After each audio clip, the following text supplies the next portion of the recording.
இன்றே டவுன்லோட் செய்து உங்கள் ஃபேவரட் ஷோக்களை என்ஜாய் பண்ணுங்க.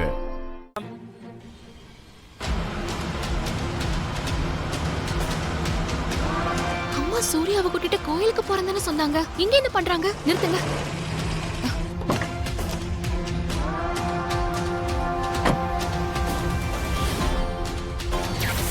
துர்கா, ஒண்ணுல அத்தை ஏதோ கோயில் வரைக்கும் கூப்பிட்டாங்க. கோயிலுக்கா? எந்த கோயிலுக்கு? இங்க பக்கத்துல இருக்கிற அம்மன் கோயிலுக்கு தான். ஒரு முக்கியமான பூஜை இருக்கு, நாங்க போயிட்டு வந்துடுறோம். மா, என்ன துர்கா? அம்மா, ஏதோ ஒரு முக்கியமான பூஜை பண்ணணும்னு சொல்லி சூர்யாவை கோயிலுக்கு கூட்டிட்டு போனியேம்மா. அதுக்குள்ள பூஜை முடிஞ்சிருச்சா? சூர்யா எங்கம்மா? பூஜையா? என்ன பூஜை? நான் எங்கம்மா மாப்பிள்ளை கோயிலுக்கு கூட்டிட்டு போனேன்?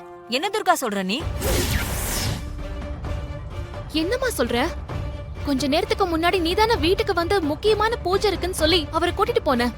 என்னம்மா துர்கா சொல்ற? நான் குந்தவைக்கு நலங்கு ஃபங்க்ஷன் கூப்பிட வந்ததுக்கு அப்புறம் உங்க வீட்டுக்கு நான் வரவே இல்ல. மாப்பிளைய நான் பூஜைக்கெல்லாம் ஒண்ணு கூப்பிடவே இல்லையம்மா. என்னம்மா சொல்ற? அப்ப நீ வந்து அவரை கோயிலுக்கு கூப்பிட்டு போலையா? இல்ல துர்கா, நான் காலையில உங்க வீட்டுக்கு வந்ததோட சரி. அதுக்கப்புறம் நான் உங்க வீட்டுக்கு வரவும் இல்ல, மாப்பிளைய கோவிலுக்கு நான் கூப்பிடவும் இல்ல. மாப்பிளைக்கு ஏதாவது ஆபத்தா? அதெல்லாம் ஒண்ணும் இல்லம்மா. நீ பார்த்து வீட்டுக்கு போ, நான் பாத்துக்கிறேன். சரியா? ஏய், கங்கையம்மன் கோவிலுக்கு போங்க சீக்கிரம். கொஞ்சம் ஃபாஸ்டா போங்க. மகாம்பிகாயை நமஹ, சமஸ்த பரிவாராய சர்வமங்கள விக்கிரகாய நமஹ. அம்மா தாயே, தம்பி இதை வாங்கிக்கோங்க. இந்த வேஷ்டியை கட்டிக்கிட்டு கிழக்கு இருக்கிற குளத்துக்கு போய் சுவாமியை நல்லா பிரார்த்தனை பண்ணிக்கிட்டு 3 தடவை முங்கணும். அதுக்கப்புறம் நீங்க வாங்கோ, மற்ற பூஜையெல்லாம் நான் பண்ணிடுறேன். சரிங்க. அவ்வளவுதான் பரிகாரம். உங்களுக்கு இருக்க எல்லா பிரச்சனையும் தீர்ந்துடும். சரிங்க சாமி. கரெக்டா சொல்லு தம்பி. அப்புறம் ஒரு முக்கியமான விஷயம், குளத்துல முழுங்கும் போது கையில அந்த கயிறு இருக்க கூடாது. அதை கொஞ்சம் கழட்டி வச்சிருங்க.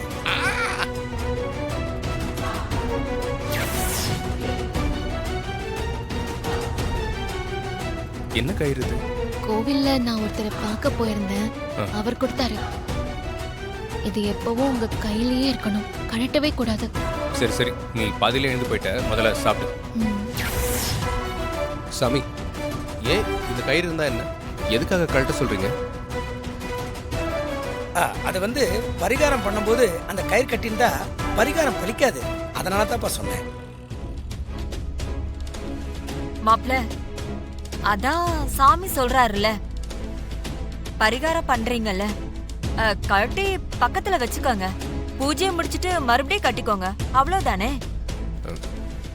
சரிங்க.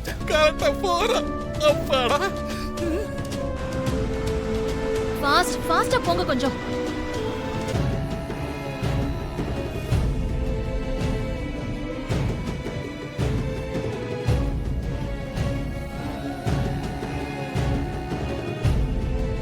சூப்பர். மாப்பிள்ள பாதுகாப்புக்காக தன் கையில கட்டிருந்த மந்திரிச்ச கயிறை அவுக்க வச்சுட்டாலே நம்ம நாகசரசு. இன்னைக்கு மாப்பிள்ளைய நாகசரசு காலி பண்ணிடுவா.